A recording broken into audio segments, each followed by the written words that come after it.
आणि यानंतर आता घेऊया टॉप 9 बातम्यांचा आढावा। सुरुवात करूयात राजकीय टॉप 9 बातम्यांनी। लातूरमध्ये छावा संघटना आणि दादांच्या राष्ट्रवादीच्या कार्यकर्त्यांमध्ये हाणामारी। सूरज चव्हाणांची छावा संघटनेच्या कार्यकर्त्यांना मारहाण। कृषी मंत्री कोकाटेंच्या रमी खेळाच्या व्हिडिओवरून छावा संघटनेने तटकरेंसमोर पत्ते फेकल्यानंतर हा हाणामारीचा प्रकार।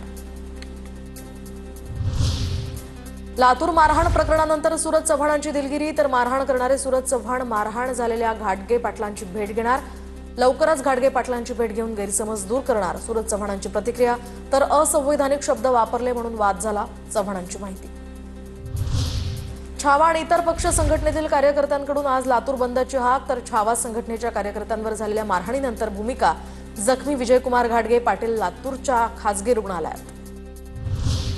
तर असंवैधानिक भाषेचा वापर केला। आमच्या नेतृत्वावर खालच्या भाषेत टीका केली म्हणूनच मारहाण केली। आम्ही साधू संत नाही, जशास तसं उत्तर देणार। मारहाण केल्यानंतर सूरज चव्हाणांची ही प्रतिक्रिया।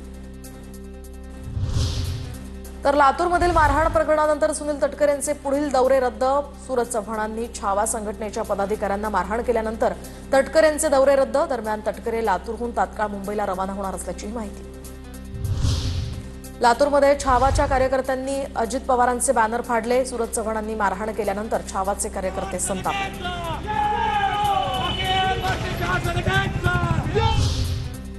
सूरज चव्हाण मारहाण प्रकरणावरून रोहिणी खडसेंचा निशाणा। महाराष्ट्रासारखी स्थिती नको असं यूपी बिहारचे लोक बोलतील।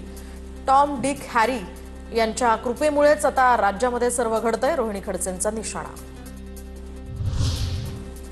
भाजप आमदाराकडूनच राष्ट्रवादीच्या मंत्र्यांवर कारवाई करण्याची मागणी। जंगली रमीवर बंदी घालावी आणि अजित पवारांनी कृषी मंत्री कोकाटेंवर कारवाई करावी। भाजप नेते आशिष देशमुखांची मागणी। विधिमंडळात शेतकऱ्यांच्या प्रश्नावर बोलण्याऐवजी रमी खेळत बसले। महाराष्ट्राच्या इतिहासात असा बेपर्वा कृषी मंत्री कधीही झालेला नाही। कोकाटेंच्या सभागृहातील रमी खेळतानाच्या व्हिडिओवर सामनातनं टीका।